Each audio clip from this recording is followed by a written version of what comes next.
네, 안녕하세요. 지난 21강에 이어서 계속하겠습니다. 그래서 저는 2012년도 6월 3일부터 인터넷 카페에 글을 올리다가 유튜브에 관심을 가지고 유튜브에 올릴 동영상을 만들기 전에 정말로 많은 시간을 다른 분들의 설교와 그리고 성경에 관해 가르치는 것을 정말 많은 듣고 난 후에 그분들이 했던 말을 하지 않기로 작정을 하면서 유튜브를 시작한 것입니다. 제가 작정을 하지 않았다는 얘기까지 이렇게 강조하는 것은 그러다 보니까 좀 쉽지가 않다는 생각을 좀 하게 되더라고요. 하여튼 따라서 사도행전을 시작하고 지금까지 한 말도 한국교회 교인들은 처음 듣는 내용일 것이라는 생각으로 하고 있는 것입니다. 아니죠. 틀림없이 한국교회 교인들은 처음 듣는 내용일 것입니다. 제가 이같이 장담까지 할 수 있는 것은 앞에서 언급했듯이 저는 유튜브와 인터넷과 기독교 방송까지 수많은 목사들의 설교와 그리고 성경 공부하는 것을 듣고 보았지만 지금까지는 그 누구도 사도행전으로 저와 같은 말을 하는 분은 못 들어봤습니다.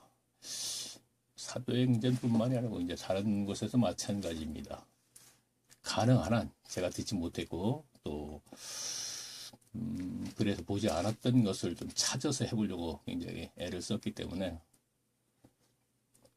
제가 감히 이렇게 얘기를 하는 것입니다. 자, 그리고 사도행전은 1장부터 순서대로 알아보기 전에 사도행전에서의 거의 전체 내용을 21강의에서 언급한 것은 21강의 때 알아본 내용들을 아는 상태에서 저의 동영상을 들었을 때 이해를 하게 된다고 생각해서입니다. 자, 이건 무슨 뜻이냐면 그런 게 있지 않습니까? 기존에 아는 것을 가지고 새로운 것이 또 이렇게 듣게 되면 막 그냥 거부가 되죠. 거부하게 되고 이제 반발심이 생기기 때문에 일단은 그것을 글쎄요 접어두고 듣는 것이 아마 맞는 것일 것입니다. 자, 그럼 신약성경 187페이지 사도행전 2장 2절을 찾겠습니다. 187페이지입니다. 제가 2절에서 4절까지를 읽겠습니다. 지난번에 1장은 좀 했거든요. 그래서 2장 2절을 찾겠습니다. 2절서부터 187페이지 신약성경 4절까지 제가 읽겠습니다. 먼저 호련히 하늘로부터 급하고 강한 바람 같은 소리가 있어 저희 앉은 온 집에 가득하며 불의 혀같이 갈라지는 것이 저희에게 보여 각 사람 위에 임하여 있더니 4절 저희가 다 성령의 충만함을 받고 성령이 말하게 하심을 따라 다른 방언으로 말하기를 시작하니라. 자, 이거 뭐 암기할 정도까지는 설교 시간에 듣지 않아도 이제 사도행전 하게 되면 이제 이 말씀이죠. 그리고 보통 또 이제 사도행전 하게 되면은 1장 8절로 왔어. 오직 성령이 너희에게 임하시면 너희가 권능을 받고 예루살렘과 온 유대와 사마리아 땅까지 이르러 내 증인이 되리라. 자, 이 말씀, 이 구절과 조금 전에 말씀드렸던 이 구절 많이 설교들을 많이 들었을 것입니다. 물론 다른 것도 많이 들었겠지만요. 자, 제가 컴퓨터에 있는 것을 일단 읽으면서 중간중간에 설명을 드리겠습니다. 한국교회 교인들은 지금 제가 읽은 말씀을 모른다고 할 교인이 없을 것입니다. 그 이유는 예루살렘 초대교회에 대한 설교를 하려 한다면 빠질 수가 없는 구절이기 때문입니다. 그렇죠. 빠져서도 안 되죠. 가장 기본적인 거니까. 자, 그리고 또 한국교회 설교자들이 즐겨 하는 말씀이 있다면 사도행전 5장 1절에서 11절 내용인 아나니와 삽비라 부부가 밭을 팔아서 교회에 전부 바치지 않았다고 해서 하나님으로부터 저주받는 이야기를 즐겨 합니다. 자, 그런가 하면 이와는 상반된 내용인 사도행전 4장 34절에서 34절에서 37절까지 내용인 초대교회 교인들이 밭을 팔아서 교회에 가져온 얘기들을 즐겨합니다. 우리가 설교 시간에 많이 들을 수 있는 얘기였죠.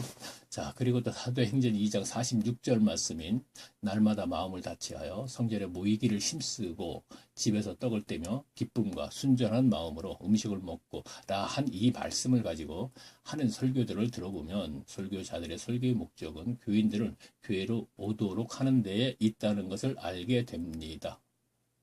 그렇죠? 설교가 거의 다 그렇죠. 설교자들도 인정하는 것입니다. 예. 아나니아 삽비라 같은 경우는 그래요. 잘못하면 저주받는다. 그 얘기고. 그 다음에 초대교회 이제 밭을 팔아서 이제 교회에 가져왔던 거. 사도 앞에 가져온 걸 또 목사로 연계시키는 사람들도 있어요. 더러요. 참, 정말, 안 되죠. 그러면요. 자, 컴퓨터에 있는 걸 읽겠습니다. 제가 사실 지나가는 말로 이렇게 툭툭 던지는 이런 얘기는, 교인들도 사실 공감을 할 거예요. 전혀 뭐 근거 없이 제가 하는 얘기는 아니거든요. 그런데 이런 게 있어요. 나는 그런 얘기를 하지 않는데, 물론 그런 분들도 계시죠.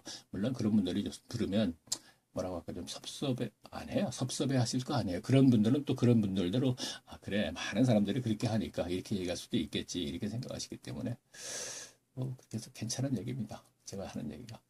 자, 컴퓨터에 있는 원고를 제가 읽겠습니다. 어쨌든 사도행전 2장 46절 말씀에 이어진 47절 말씀의 내용을 볼 때 설교자들이 47절 말씀의 본 의를 알고도 그런 식으로 써먹는 것인지 아니면 모르는 상태에서 하는 설교인지 저는 그들 속을 모르지만 자, 그러니까 46절 2장이요. 날마다 마음을 같이 하여 성전에 모이기를 심심해 집에 떡을 떼며 기쁨과 순전한 마음으로 음식을 먹고 하라는 이 말씀을 가지고 하는 설교들을 들어보면 설교자들의 설교의 목적은 그인들을 교회로 오도록 하는 데 있다는 것을 알게. 자, 이 얘기입니다. 그러니까 40절을 그렇게 써먹는다는 얘기입니다. 사실이죠?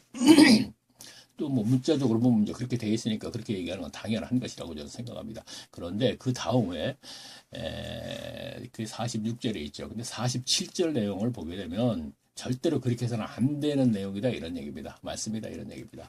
자, 어쨌든 사도행전 2장 47절 말씀의 본의가 무엇인지를 알게 되면 사도행전 2장 46절 말씀을 교인들을 교회당에 모이게 하려는 목적으로 써먹는 설교자들은 아마도 하나님의 화를 면키 어려울 것이라고 생각하게 될 것입니다. 그렇죠. 내용물을 볼 때 그렇습니다. 자, 사도행전 2장 46절과 47절 말씀의 본의에 관해서는 조금 후에 알아보기로 하고 어쨌든 이같이 한국교회 설교자 대다수는 사도행전을 이런 식으로 그러니까 교회를 운영하는 데 있어 도움이 되는 쪽으로 이용을 해왔으니 한국교회 교인들에게 사도행전에서 설교를 통해서 배운 것을 생각나는 대로 말해 줄 것을 요구하면 제가 이제 설교를 통해서 배웠다 하는 얘기는 거의 교인들과 성경에 관해서 이렇게 토론을 하다 보면 설교 시간에 배운 것을 가지고 이제 얘기하거든요. 그러니까 그렇게 얘기할 수밖에 없어요. 결과가 그렇게 돼 있기 때문에 자 성경 시간에 설교를 빼버리고 성경 시간에 성경에서 교회에서 공부한 것을 배웠다든가 또 누구하고 공부한 것을 배웠다든가 이렇게 얘기하면 모르는데 뭐 거의 다가 뭐 공부하는 시간이 없어서 설교를 통해서 배우지 않습니까? 그러니까 이렇게 얘기할 수밖에 없죠. 설교를 통하여 배운 것을 생각나는 대로 말해줄 것을 요구하면 그냥 성령 충만했던 교회로 오늘날 교회들도 초대교회로 돌아가야 한다고 합니다. 그렇죠? 초대교회로 돌아간다는 얘기 많이들 하지 않습니까? 자, 무엇이 수준 있는 설교인지는 모르지만 제가 이렇게 얘기하는 건 보편적인 설교를 얘기하는 겁니다. 뭐 특별하게 이제 하시는 분들이 좀 섭섭할지 모르겠지만 분들도 뭐 문자적으로 좀 조금 어려운 단어를 쓰면 뭐 또 이게 표현이 좀 이제 어렵게 할 뿐이지 그 내용면으로 들어가 보면 뭐 그렇게 다른 건 없더라고요. 솔직한 얘기지. 네, 맞습니다. 목적이 거기에 있지 않습니까? 오늘날 교회를 운영하는 데 있어 많은 도움이 되는 것을 많이 쓰지 않습니까? 뭐 그래야지 또 운영이 되는 것이고 지속적으로 세뇌를 시켜놓은 건 사실이지 않습니까? 근데 그 이제 표현 방법이 좀 다를 뿐이지 지식의 수준인가? 글쎄 모르겠습니다. 하여튼 그렇지 않겠습니까? 제가 볼 때는 뭐 설교 준비의 수준인 것 같습니다. 일단 자, 제가 계속 읽겠습니다. 한국계 교인들에게 사도행전에서 설교를 통하여 배운 것을 생각나는 대로 맞아. 조금 전에 읽었네요. 성령 충만했던 교회로 오늘날 교회들도 초대교회로 돌아가야 한다고 합니다. 그래서 이제 한국 개교의 교인들 연합체에서는 느헤미야 8장 8절과 9절에서와 같이 에스라가 하나님의 율법책을 백성으로 다 깨닫게 하며 백성들이 다 우는지라. 자, 회심의 역사가 일어난 거죠. 회개의 역사가. 자, 이 얘기를 하는 겁니다. 그리고 또 사도행전 2장 37절에서처럼 저희가 이 말을 듣고 자, 베드로가 이제 막 이제 얘기할 때 이 마음에 찔려 베드로와 다른 사도들에게 물어 가로되 우리가 그럼 어찌하면 좋을꼬 이와 같은 역사가 일어나야 한다고들 합니다. 그렇죠. 초대교회로 돌아가자 하고 초대교회로 돌아가야 하면 이러한 역사가 일어나야지 기본적으로 그래야 되겠죠. 그렇다면 과연 초대교회는 오늘날 한국 교회인들이 알고 있는 것과 같은 교회이었던가 알아볼 필요가 있는 것입니다. 아니라는 뜻입니다. 제가 미리 결과만 얘기하면 그랬던 적도 있습니다. 그러나 그 순간은 굉장히 짧았다는 것이죠. 생각보다. 이제 그것을 이제 우리가 알아가는 것이고 성경이 지금 그것을 얘기했습니다. 근데 그것을 갖다가 문자적으로만 다른 거 쭉 얘기하다 보면 뭐 아나니아 삽비라 얘기하고 그다음에 밭을 따라서 사도 앞에 받았다 이것만 갖고 얘기한다면 그런 교회로 보이겠죠. 그러나 그 안에 전체적으로 흐름은 거기에는 생각보다 빨리 타락을 했다는 부분이 많이 나와요. 그 증거가 뭐 지난번에 21강에서도 이제 아주 결과가 아주 결론적으로 탄생 25년쯤 됐을 때 그 결과 이제 한 구절을 얘기하면서 이제 쭉 얘기를 했는데 그래요. 하여튼 읽으면서 제가 한번 볼게요. 다음은 사도행전 2장 19절 말씀에 대해서 그러니까 다음은 이제 19장 2절 19절을 보겠습니다. 19장 2장 19절 말씀 제가 잘못한 것 같네요. 19절 말씀이 아니고 21절이네요. 자, 성경을 보니까 21절로 됐는데 제가 컴퓨터 정리를 잘못했네. 19절로 했네요. 제가 사도행전 2장 21절을 읽으면서 말씀의 뜻에 관해 알아보겠습니다. 자, 읽겠습니다. 누구든지, 자, 이거는 이제 이방인도 포함해서 이렇게 생각하시면 되겠습니다. 주의 이름을 부르는 자는 구원을 얻으리라. 이때는, 자, 이렇게, 베드로가 이렇게 외쳤죠. 그래서 이제 그 시기를 제가 얘기하는 거예요. 이때는 예루살렘 교회가 탄생한 해로 AD 30년입니다. 그런데 당시는 유대 예루살렘에 바리새파들이 6천 명이 있었다고 합니다. 자, 교회 탄생이 AD 30년이에요. 왜냐하면 예수님께서 33살에 아마 제가 알기로는 이런 건 이제 제가 확실하게 확인을 안 해봤기 때문에 이제 그거 거의 맞을 겁니다. 그렇지만 이제 이렇게 얘기할 수밖에 없는데 33살에 십자가를 지셨으니까 그러면 왜 AD 30년이냐? AD 1년 전부터 쭉 이렇게 계산하면 33년인데 이렇게 얘기할 수 있는데 제가 알기로는 예수님께서 AD 그러니까 기원 전에 그러니까 BC 4세기에서 3세기경에 태어나신 거로 되어 있어요. 그렇기 때문에 AD 30년경에 30년경에 십자가에 돌아가시고 부활하신 이후에 교회가 탄생을 하게 된 거죠. 그래서 예루살렘 교회가 탄생한 해로는 이제 AD 30년이 됩니다. 이렇게 이제 제가 정리를 했습니다. 제가 이제 그 연도수를 계속 이제 조금 중간중간에 얘기하기 때문에 제가 이제 이 말씀을 미리 드리는 것입니다. 자, AD 30년입니다. 그런데 당시에 예루살렘에 바리새파들이 6천여 명이 있었다고 합니다. 자, 이거는 제가 설교를 통해서 들었어요. 책에서 본 적도 없습니다. 설교를 통해서 한 서너 번 들었어요. 자, 그들 중 72인의 사내들인과, 자, 72인도 있고, 뭐, 70인도 있고, 뭐, 이렇게 얘기하는데, 뭐, 대충 인원은 한 70여 명쯤 되는 거로 같습니다. 70여 명의 사내들이 하면 뭐, 오늘날은 국회의원, 뭐, 이렇게 얘기하면 되겠죠. 그리고 수많은 서기관들과 사두개인들과, 이들은 당시 유대교회에서 그리스도교회로 개종한 사람들을 핍박하는데 혈안이 돼 있었습니다. 그러니까 AD 30년엔 그랬죠. 그 중에 우리가 가장 대표적인 게 누구죠? 어떻게 보면은 서기관까지도 올라가지 못하고 했던 그 바울 있지 않습니까? 사울 청년이라고 할 수 있죠. 사울 청년이 뭐라고 얘기하나? 그런 앞에서 나서서 막 하는 거 보면 뭐라 그러죠? 활동대장? 어쨌든 그런 역할을 했었죠. 많은 사람을 죽였죠. 따라서 예수님을 그리스도로 인정하는 사람들은 바울이 사도행전 22장 4절에서 한 말처럼 바울이 하는 얘기는 이 도를, 예수님, 그리스도교 얘기하는 거죠. 도를 핍박하여 사람을 죽이기까지 하고 남녀를 결박하여 옷에 넘겨놓으라. 자, 이런 얘기를 했을 적에 엄청나게 죽임을 당할 수 있었죠. 당시에 이런 상황이었으니 베드로는 누구든지 주의 이름을 부르는 자는 구원을 얻을 수 있다고 외쳤던 것입니다. 네, 그렇죠. 이제 그 구절을 찾아서 제가 이제 잠깐 짧게 알아봤네요. 이 구절은 제가 20강인가 19강에서 아마 긴 시간을 가지고 얘기했을 거예요. 로마서에서 10장 13절에서도 바울도 똑같이 이렇게 표현을 하고 얘기를 했었죠. 그래서 이제 거기에 대해서 제가 많은 시간을 가지고 얘기했습니다. 그래서 그냥 대충 짧게 얘기하고 넘어가겠습니다. 자, 다음은 사도행전 2장 38절과 40절에 관해서 알아보겠습니다. 2장 38절이요. 먼저 38절을 제가 읽겠습니다. 베드로가 가로되 너희가 회개하여 각각 예수 그리스도 이름으로 세례를 받고 죄사함을 얻으라. 이 죄사함은 아담으로부터 온 원죄를 얘기하는 것이죠. 그때까지 평생 지은 죄라고 얘기할 수 없습니다. 죄사함을 얻으라. 하나님으로부터 얻어야겠죠. 창조주이시니까. 그리하면 성령을 선물로 받으리라. 자, 이 구절이 보통 제가 왜 아담으로부터 온 원죄 문제라고 분명히 강조를 하느냐면은 갈라디아서와 로마서 이신득이 책이라 그러죠. 제가 이제 이신득이 해가지고서 제가 몇 강서부터 7강서부터 몇 강 한 5시간에 걸쳐 쭉 얘기할 적에 요 부분은 이제 그때 한번 자세히 들으시면은 확실하게 아담으로부터 원죄의 사함, 거기서는 의롭게 된다 그랬죠. 그 죄를 사함 받고 나면 의롭다, 인침을 받는다 이렇게 되어 있습니다. 그 다음에 이제 성령을 선물로 준다는, 성령이 임한다 이렇게 얘기했죠. 그래서 성령의 인도에 따라서 하나님이 원하시는 그리스도의 형상을 닮아간다고, 자, 이렇게 생각하면 되겠습니다. 자, 다시 읽겠습니다. 38절이요. 중요하죠. 이런 게 사실 중요한 것이거든요. 여러 설명조차가. 그래서 이것이 각 개인의 교인들에게 일어나야 되는 거예요. 그것을 사실은 말씀을 가르치고 이러한 것이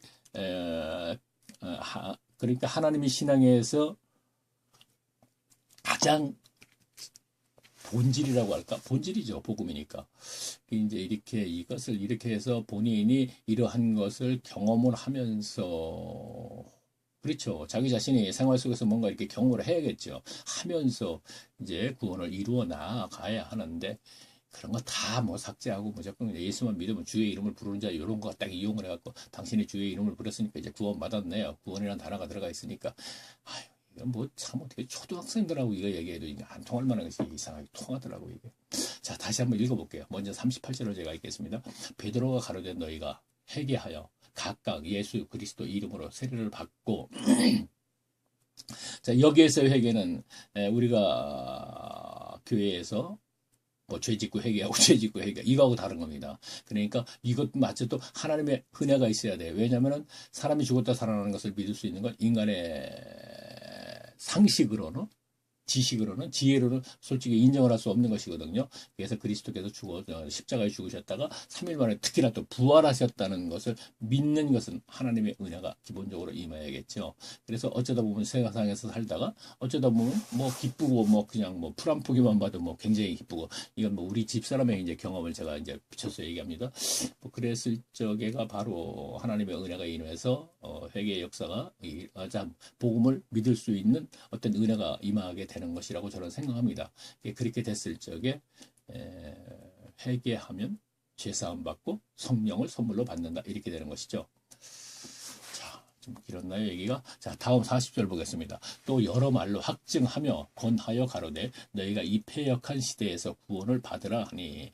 자, 패역한이라는 단어가 참 복음서에 많이 나옵니다. 서신서에도 많이 나옵니다.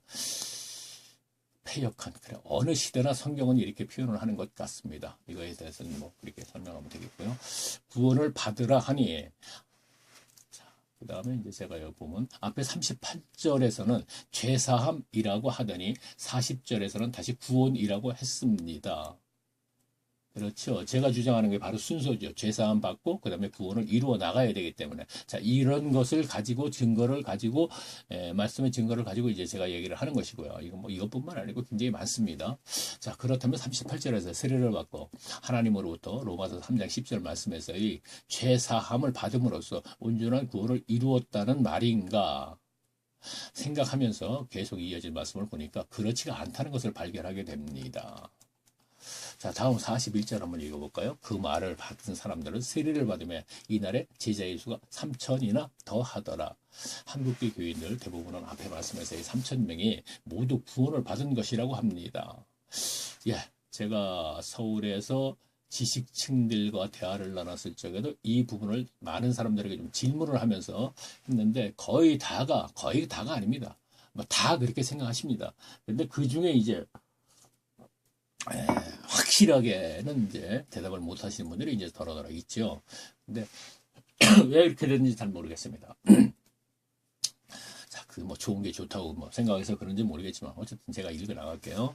하지만 무슨 근거로 3,000명 모두 다 구원을 받았다고 생각하느냐고 물었을 때는 시원하게 설명을 하는 교인 또한 없는 것입니다. 예, 그랬습니다. 그 이유는 자, 설명을 하는 분은 없었다는 얘기입니다. 그 이유는 그냥 설교 시간에 들은 것을 가지고 말하기 때문입니다. 이거 뭐 결과로 봤을 때 뻔하지 않습니까?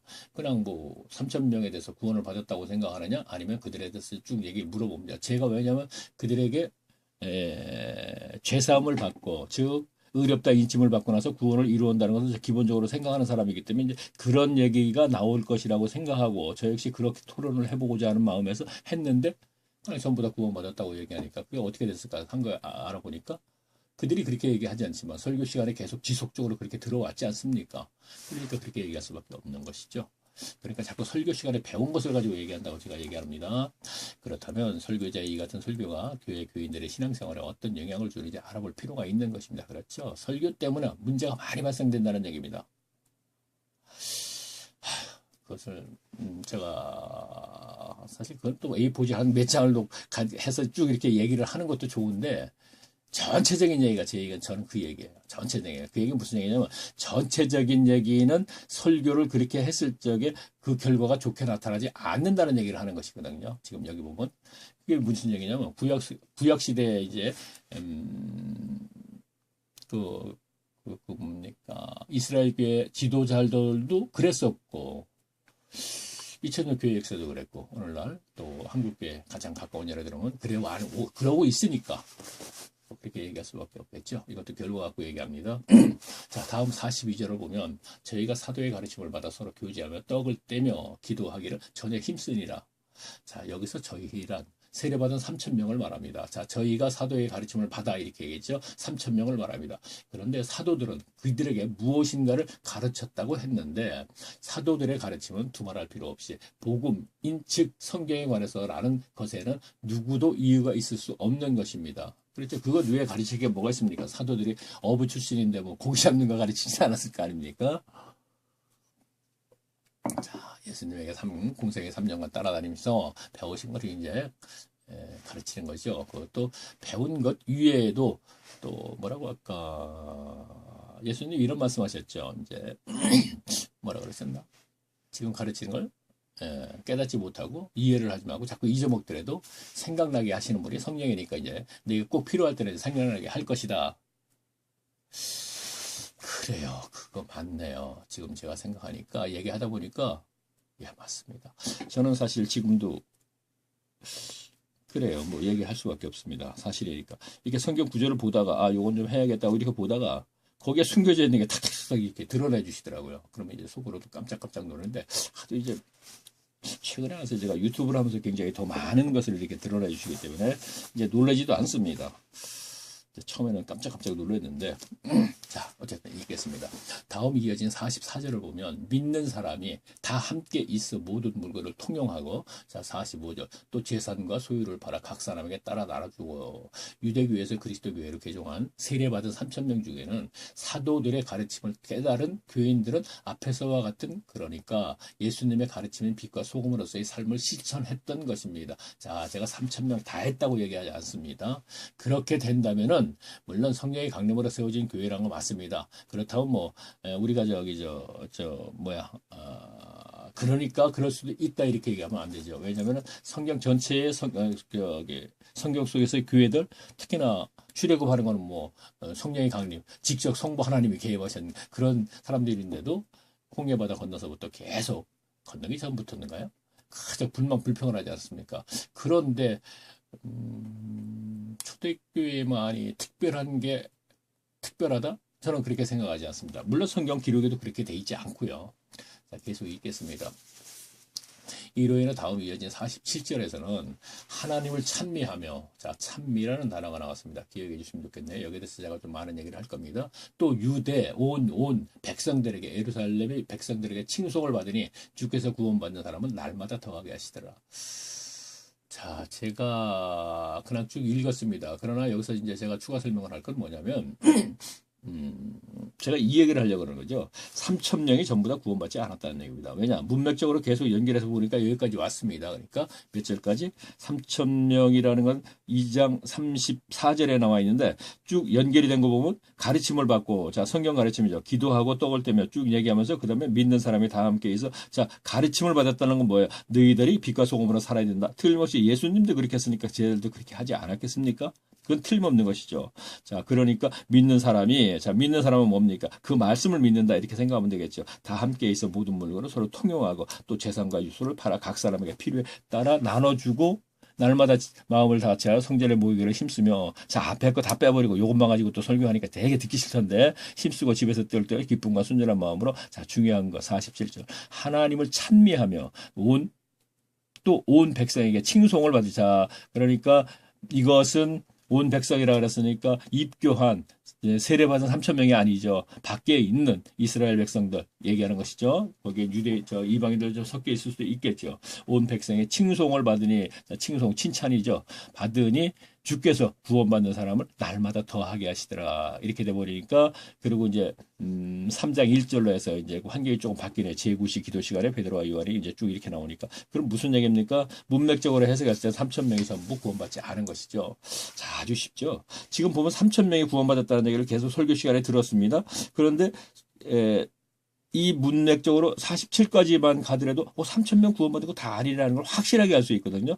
근데 이게 어떻게 이해가 가지 않아요. 그러니까 정말 이거는 정말 이해가 가지 않는 게, 그래서 제가 얘기하는 게 초등학생도 알 수 있어요. 어떻게 보면은요. 왜냐? 초등학생이 받아들이면 아는 거예요. 3천 명에서 구원을 받았다. 구원이라는 단어도 모르는 사람들인데 이제 설명을 하면서 얘기해. 3천 명이 구원받지 않았습니다 하고 쭉 내리고, 여기 보니까 이제 하나님께서 이렇게 소유를 팔아서 각 사람에게 이렇게 나눠주는 그런 사람들이 보니까 날마다 구원받는 사람을 더하게 했다. 그러니까 3천 명 한꺼번에 구원받은 거 아니네요. 얼마든지 얘기할 수 있거든요. 그런데 초등학생부터 16년인가요? 대학과정까지 나오려면 18년이야. 16년.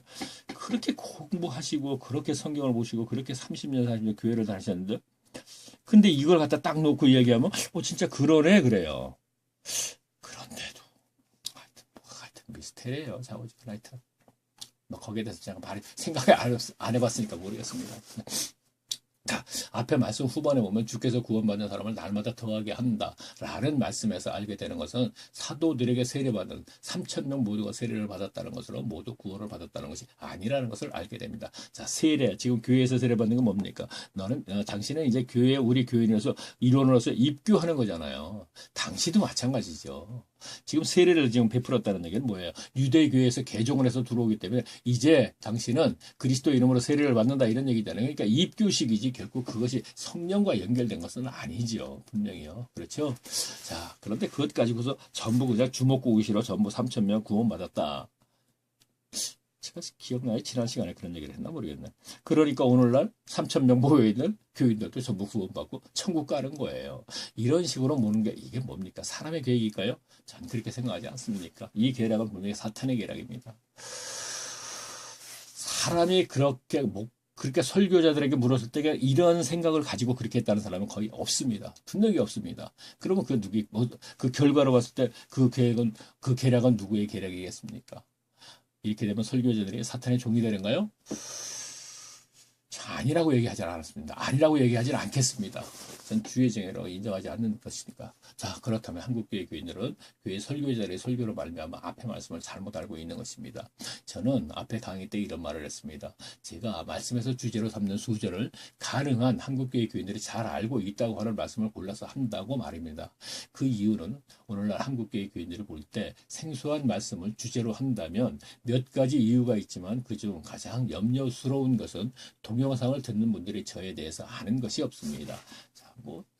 아는 거 있죠. 저 평신도로 했으니까 사실 그 이상은 아는 게 없지 않습니까? 그렇죠?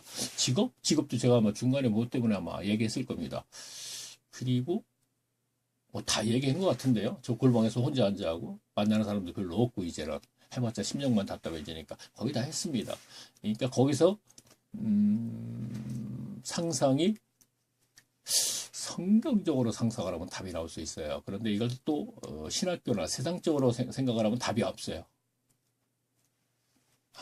좀 건방졌나요? 절대로 그런 뜻으로 말하는 건 아닙니다. 그렇게 해주시기를 바라는 마음. 그렇다면 제가 나타내는 거야? 안 하잖아요. 앞으로도 안 할 것이고 물론. 그런데 제가 왜 이렇게 할까요? 숨어서 골방에서 숨는 건 아니죠, 참. 그러니까 나타나지도 않고 사람들 만나지 않고. 여러분 저를 나타내기 위해서 어떤 얘기를 하는 건 아니라는 것입니다. 그러니까 자 계속 읽겠습니다. 따라서 첫째는 저의 말과 글의 내용을 신뢰하는 마음이 적을 것이고 두 번째는 모든 것이 그렇듯이 사람이란 본질적으로 기존의 것을 좋아하게 되어 있습니다. 그렇죠? 모든 게 다 그렇죠. 자, 특히 성신도 입장에서는 무엇이 진리며 무엇이 비진리인지 정확히 알 길이 없으므로 더욱 그렇습니다. 따라서 하나님의 신앙에서도 마찬가지로 새로운 가르침을 받아들이는 데는 많은 시간이 필요합니다. 자, 이거는 인간의 본능상 그렇지만 또 특히나 영적인 면에서 더욱 그렇죠. 그러므로 새로운 것을 받아들일 때까지는 수없는 논쟁거리가 될 수밖에 없는 것입니다. 답도 없이 심령만 상하고 그리고 상대에게도 상하게 하는 논쟁을 말입니다. 이것은 저의 경험으로 하는 말입니다. 자, 그래서 저는 이제 앞으로 논쟁을 안 하겠다는 얘기입니다. 왜? 만나지 않으면 논쟁을 안 하게 되지 않습니까? 그래서 그러는 것이에요. 그래서 이제 이것이 올라가고 동영상에 들으면 이제 제가 논쟁을 하시던 분 또 제 주위의 지인들이 다 이제 듣고 계시니까 참 좀 화를 나게 하는가요? 막 그럴 수도 있을 거예요. 그렇지만 해야 된다고 생각합니다. 물론 형제들까지도 마찬가지입니다. 해야 된다고 생각합니다. 그래서 하는 거예요. 자, 계속 읽겠습니다. 그래서 이제는 아무도 만나지 않고 홀로 골방에서 깨달은 것을 유튜브에 올려놓으면서 생각하기를 깨닫게 해주신 그분이 무엇인가를 하시고 계시겠지 하는 마음뿐 그 이상도 그 이하도 없습니다. 그래서 가능한 한국교회 교인들이 설교를 통해서 배워서 안다고 하는 말씀을 골라서 했던 것입니다. 그것도 시비거리가 되지 않도록 제 말은 단 한마디도 없이 오직 성경은 성경으로 해석을 해야 한다는 원칙대로 말입니다. 그런데 지금 알아보고 있는 말씀의 내용은 제가 생각하기에는 사도행전에서 핵심이라고 알고 있습니다. 따라서 그렇죠. 핵심이죠. 이게 핵심이죠. 그렇죠. 순서 있잖아요. 가르침 받고 그 다음에 어떻게 가르침 받은 걸 그대로 실천하면서 그러면 하나님께서 구원받는 사람을 날마다 더했다는 건 그렇게 함으로써 자기 본인이 개인이 구원받는 길로 자 구원을 이루어 나간다 제가 계속 얘기하지 않았습니까? 자 그렇게 되는 것이죠. 그러니까 앞에 보면 뭔가 죄사함 받고 뭔가 이렇게 쭉 있죠. 이제 사도행전에서도 물론 그렇게 순서적으로 돼 있는 게 있어요. 제가 읽다 보면 알게 돼. 그건 또 에베소서에도 있어요. 꼭 갈라디아서 로마서만 있는 건 아니에요. 그 두 책은 강조가 된 것이죠. 그 부분에. 중간중간에 이것은 어느 책에서나 있다 이런 얘기입니다. 자, 계속 읽겠습니다. 그런데 지금 알아보고 있는 말씀의 내용은 제가 생각하기에는 사도행전에서 핵심이라고 알고 있습니다. 따라서 초대교회 지도자들인 사도들이 한 일 중에서 가장 중요한 일이라는 생각을 합니다. 교회의 머리신 예수 그리스도 편에서 보실 때도 말입니다. 제가 생각하기보다는 하지만 이것 또한 저의 생각일 뿐인지는 모르지만 어쨌든 지금 어떤 교인인 경우는 이럴 것입니다. 아니 세례받은 3,000명이 전부 다 구원을 받았는데 이 사람 지금 무슨 소리를 하고 있는 거야 할 분도 있을 것입니다. 자 그랬으면 자기 본인도 좋을 거 아닙니까? 그죠? 예?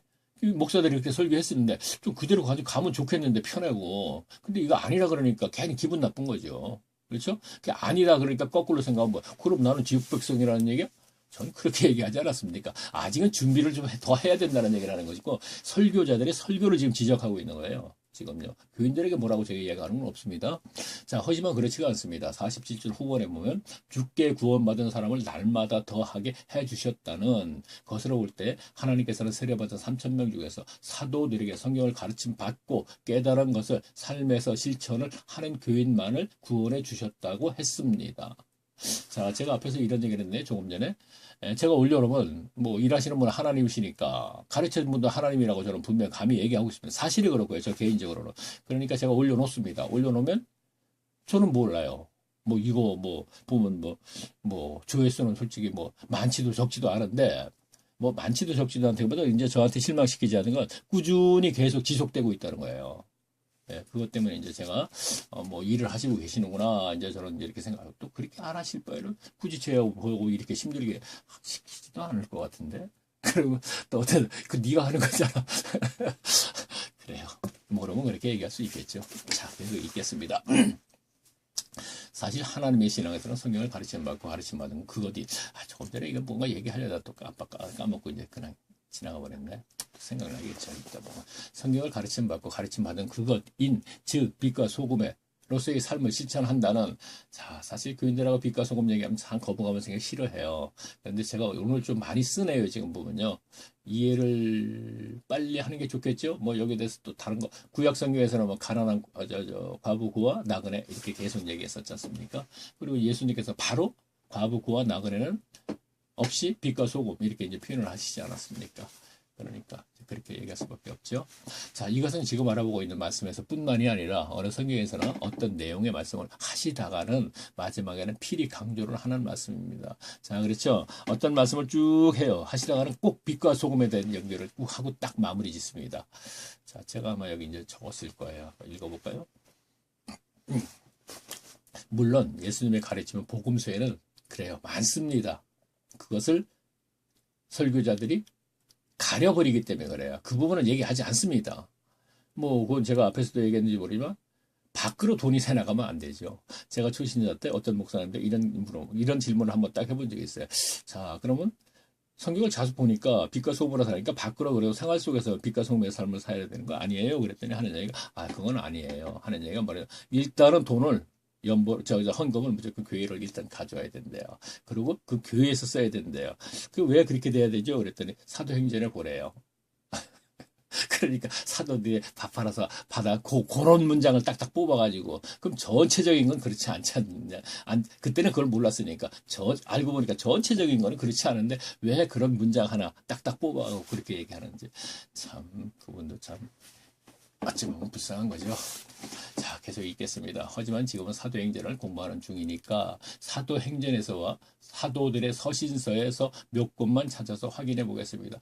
그렇죠. 쭉 어떤 구절을 얘기하고 그때 어떤 상황을 얘기하다 마지막에 가서는 꼭 빛과 소금과 연결시킨 얘기를 해서 마무리 짓는다 이런 얘기입니다.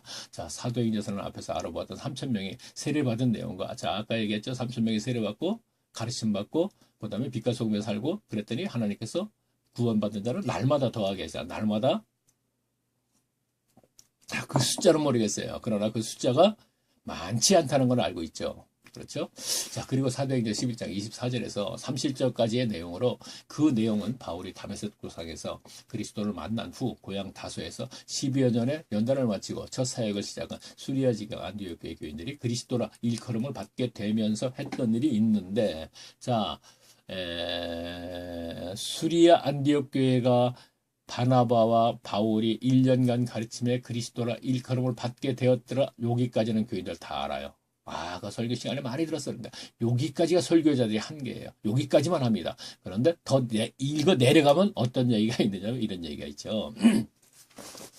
그 일은 예루살렘 초대교회가 있는 유대지경의 심한 가뭄으로 말미암아 교인들이 고통을 당한다는 말을 듣고 바나바와 바울을 통하여 부조금을 보냈다는 것입니다. 자, 안디옥 교회 교인들이 1년 가르침 받았어요. 그런데 그들이 그리스도인이라 일컬음을 받았어요. 이것은 하나님으로부터 받았다는 것이 아닙니다. 자, 이제 그 죄사함 받고 구원을 이루어 나가는 성도로서 인정을 받았다는 것이죠. 그러니까 어떤 현상이 일어나냐? 그랬대 누가 유대지경에 굉장한 가뭄이 일어났다 그랬어요. 그랬더니 그것을 부조금을 그러니까 연보를 걷어서 그들에게 바울과 바나바 편으로 보냈다 이런 얘기입니다. 거기까지가 사실은 성경이 말하려는 것이거든요. 그리고 지금 오늘날 교회에서 일어난 역사가 그래야 된다는 것이고요. 어떤 말씀에서나 거의가 이게 연결돼요. 서신서도 보게 되면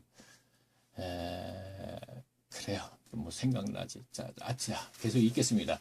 자, 그런가 하면 사도 바울이 3차 전도 여행까지 모두 마치고 또 이제 제가 이제 얘기를 하는 거예요. 마치고 로마를 경유 서바다로 가기 위해서 소아시아 지역 에베소 교회 장로들과 마지막 작별을 하면서 한 말이 사도행전 20장 33절에서 35절까지에 있는데 그 내용 또한 삶에서 가난한 사람들을 도우라고 하면서 작별을 합니다.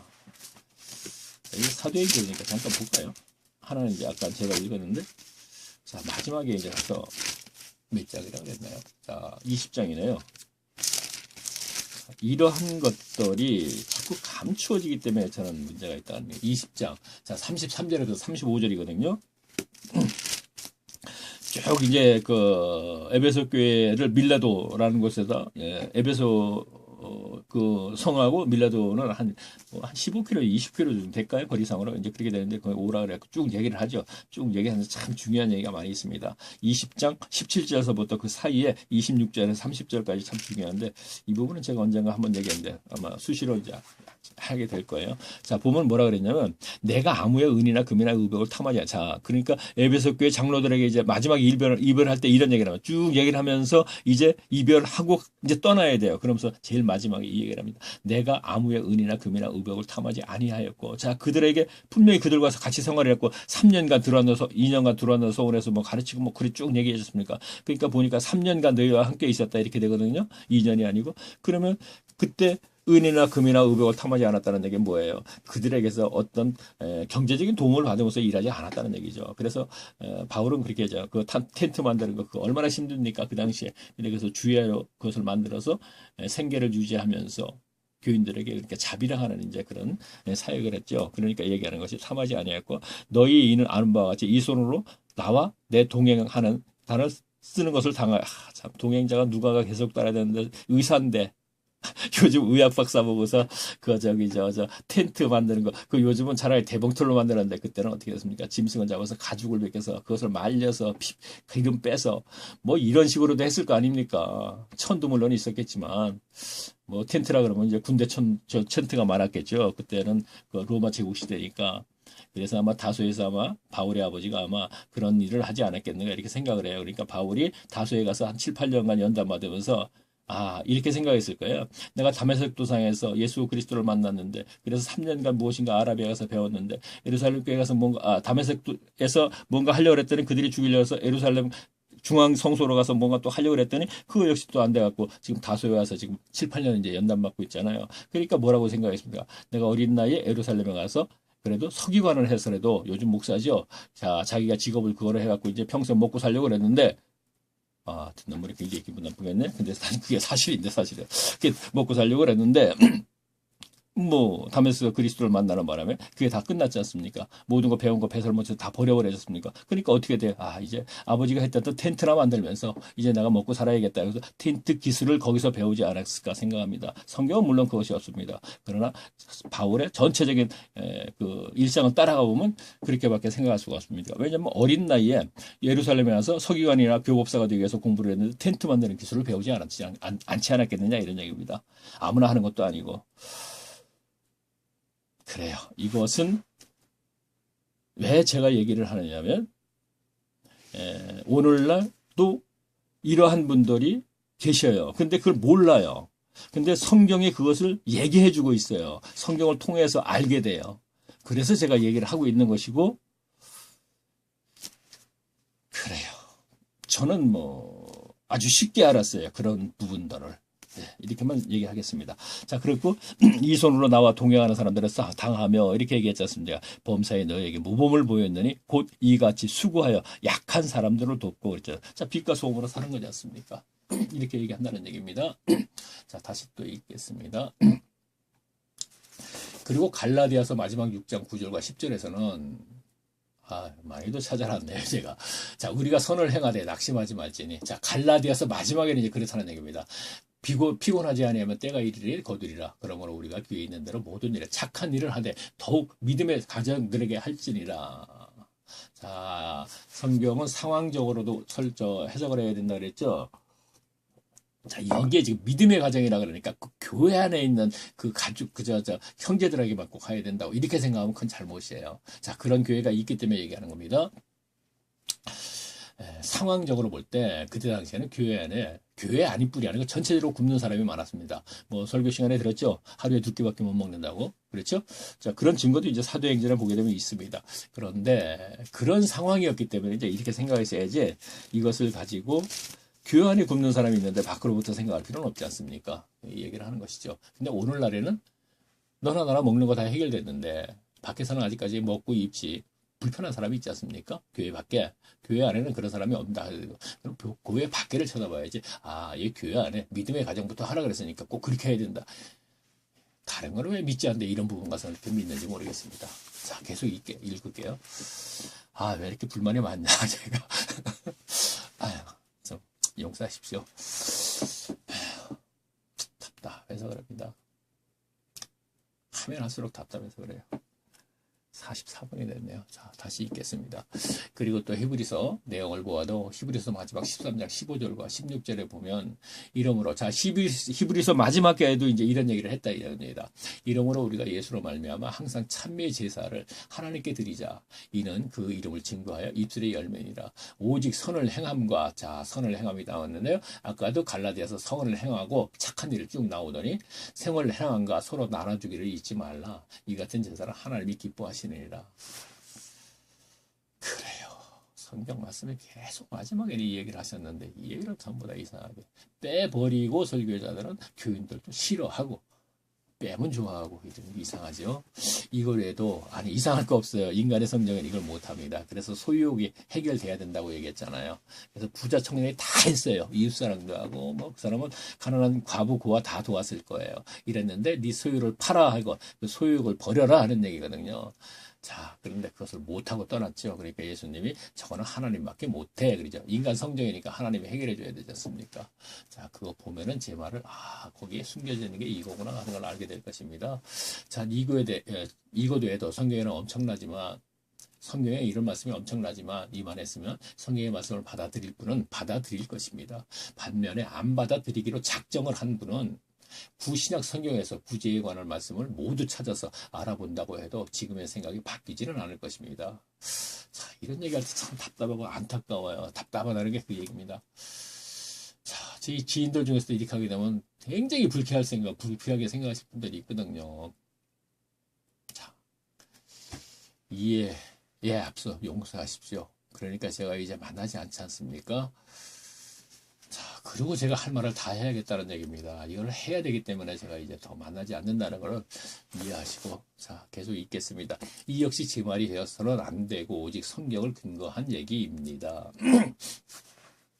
자, 오늘날 한국교회 교인들은 앞에서 알아본 사도들에게 세례받은 3,000명 모두가 세례를 받음으로 말미암아 일시의 구원을 받은 것으로 알고 있는 교인이 거의 다라고 해도 과언이 아닙니다.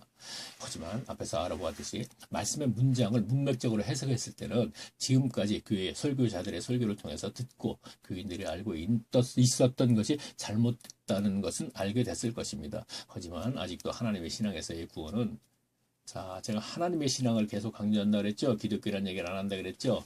자, 구원은 창세전에 이미 구원받은 자와 저주받을 자로 판결이 났는데, 그렇죠. 이것이 기본적으로 많은 사람들이 하는 얘기죠. 창세전의 구원이죠. 하며 저에게 하는 말이 그래서 그게 어쨌다는 거야. 구제의 삶을 살아야만이 구원을 이룰 수 있다는 말이냐?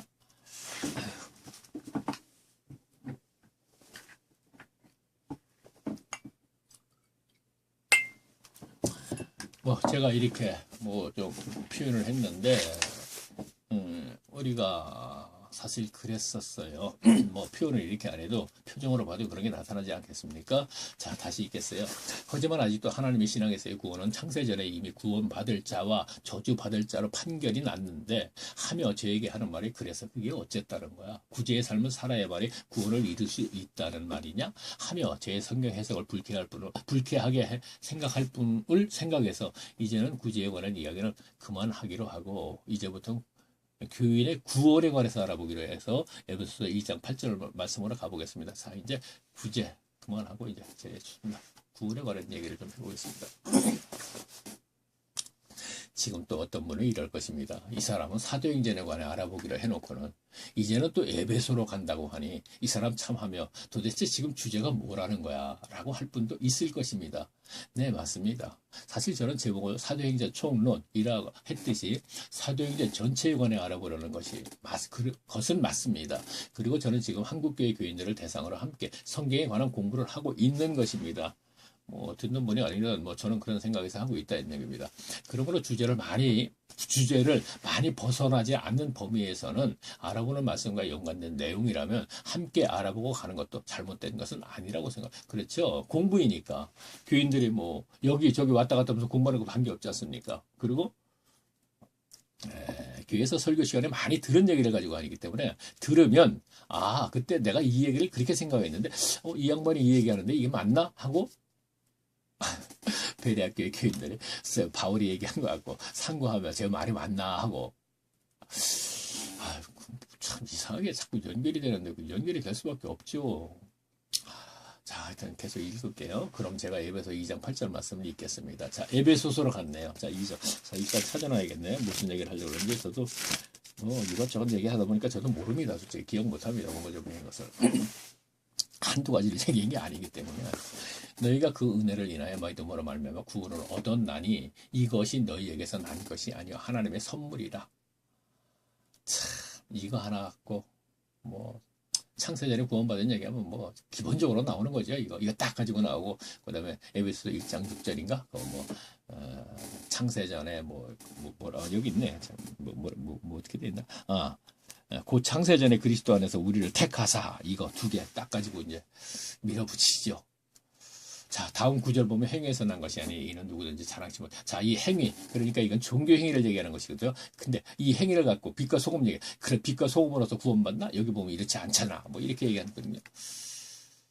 자, 계속 읽을게요. 앞에 말씀은 오늘날 교회에서는 너무나도 유명한 구절입니다. 유명해진 이유는 설교자들이 교인들의 구원을 확신을 가지게 하려는 목적에서 많이 이용하는 구절이기 때문입니다. 아주 못됐습니다. 하지만 그 결과는 예수 그리스도의 십자가 고난을 믿음으로 말미암아 하나님으로부터 죄사함인 즉 의롭다 인침을 받고 이제부터는 구원을 이루어 나아가기 위해서 빛과 소금으로 살아야 하는데 바로 이것을 못하게 막는 말씀이 돼버린 것입니다. 자, 앞에 구절이 그렇게 돼버린 것이라는 거예요. 이로 인해서 어떻게 돼요?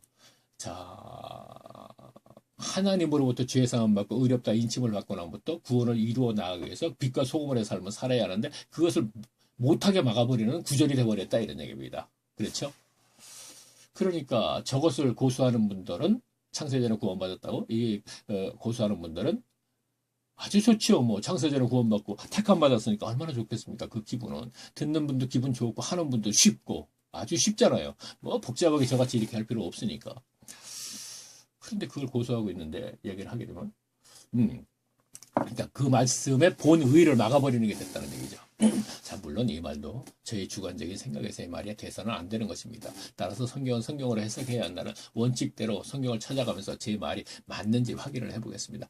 자, 그러면 이럴 거예요. 사람들이 이 양반은 뭐 문맥적으로 해석하는 것 중에 다른 거 없네 이렇게 생각할지도 몰라요. 그래서 그렇지가 않습니다. 기본적인 것을 이제 얘기하는 것이죠.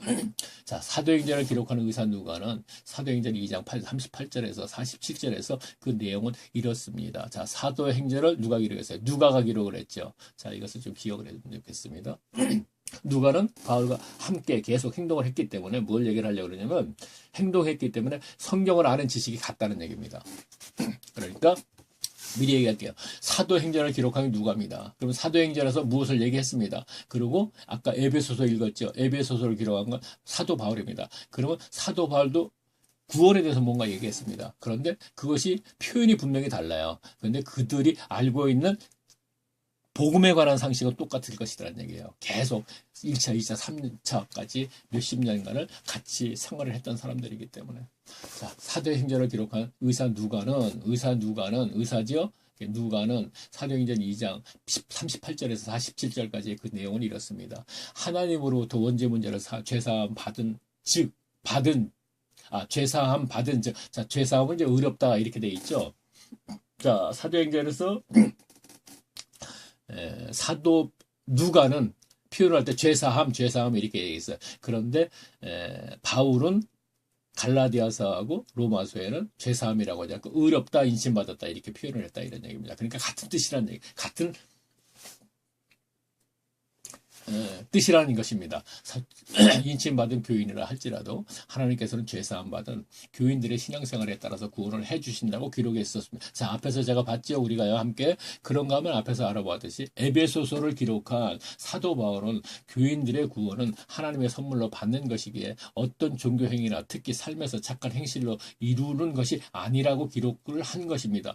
그렇죠. 이건 종교 행위뿐만 아니라 착한 행실로 구원받는 거 아니라는 얘기는 무슨 얘기냐면 구원을 이루는 것은 맞아요. 그렇지만 처음에 죄사함까지 그것은 아니라는 것입니다. 그거는 은혜라는 것입니다. 거저주는 선물. 더 이상 뭐 설명할 필요 없겠죠. 다 알아들으셨어요. 자, 그렇다면 의사 누가와 사도 바울 둘 중 한 사람은 성경을 바로 알지 못했기 때문에 엄청난 실수, 그 이상의 범죄 행위를 한 것입니다. 그렇죠. 잘못 기록했으면 범죄 행위죠. 그러니까 설교 잘못했으면 범죄 행위예요. 그러니까 예수님이 그 바리새인들하고 얘기할 때 뭐예요? 너무나 아는 척하니까 예수님이 뭐라 그래요? 너희들이 너무나 아는 척하니까 죄를 자꾸 덮어 씌우는구나 이런 얘기를 했지 않습니까? 요한복음에 있었죠. 언제가 제가 말씀을 드렸기 때문에 제가 이제 얘기를 하는 것입니다. 들은 분들은 이제 기억을 하실 겁니다. 자, 그러니까 둘 중 한 사람은 성경의 소개였기에 예수님에게 독사의 자식들이라고 저주받은 바리새인들과 서기관들과 같은 범죄를 저질렀다는 말입니다. 자, 그러니까 누가와 사도 바울 둘 중에 하나는 하지만 그럴 수는 없는 일이죠. 그렇죠? 자, 제가 원고를 읽습니다. 하지만 그럴 수는 없는 일입니다. 왜냐하면 사도행전 기록자 누가와 에베소서를 기록한 바울은 전도 여행 1차에서 3차까지 몇십 년을 함께 했던 사람입니다. 따라서 이들은 하나님 신앙에서의 구원에 관해서 서로가 다른 주장을 할 수가 없는 것입니다. 뭔 소리야. 지금도 계속 30년, 40년간 같은 교회에서 생활을 했는데도 지금 뭔가 주장을 다른데 이렇게 얘기할 수 있겠죠. 그렇지만요. 지금은 할 수 없이 교회가 그 지역에 사니까 다니는 것이고 그때는 만약에 그것이 의견 충돌이 났다면 같이 생활을 할 수가 없죠. 그렇죠? 자, 그렇다면 여기에는 미처 알지 못했던 것이 있는 것입니다. 그것이 무엇인지 알아내기 위해서 신약성경 311페이지인 에베소서로 가보겠습니다. 자, 신약성경 311페이지요. 저는 이미 찾아놨네요. 네. 아이고, 야, 56분이 됐네요. 자, 조금 앉아서 뭐 조금 이렇게 하다 보면 벌써 이렇게 시간이 가요. 1시간이 보면 참 그 설교가 아니고 성경 뭐 1시간도 굉장히 길게 하던데 뭐 어디 보면 2시간 할지 1시간 하고 또 10분 쉬고 이렇게도 하던데 저는 이상하게 1시간이 짧으네요. 자, 여기까지만 하는 게 좋을 것 같네요. 네. 조금 하다가 56분 한 2, 3분 더 한번 읽어볼까요? 자, 먼저 1장 3절 후반을 보면 아버지께서 그리스도 안에서 그 하늘에 속한 모든 신령한 복으로 우리에게 복 주사. 이어진 4절 보니까 또 이렇게 되죠. 유명하죠. 곧 창세전에 그리스도 안에서 우리를 택하사 우리도 사랑 안에서 그 앞에 거룩하게 흠이 없게 하시려고. 자, 그만하겠습니다. 56, 57분이네요. 자, 지금이 또 머리가 이렇게 안 좋은가? 21강, 22강인가요? 예. 지금 아마 22강 같습니다. 다음 23강에서 뵙겠습니다. 안녕히 계십시오.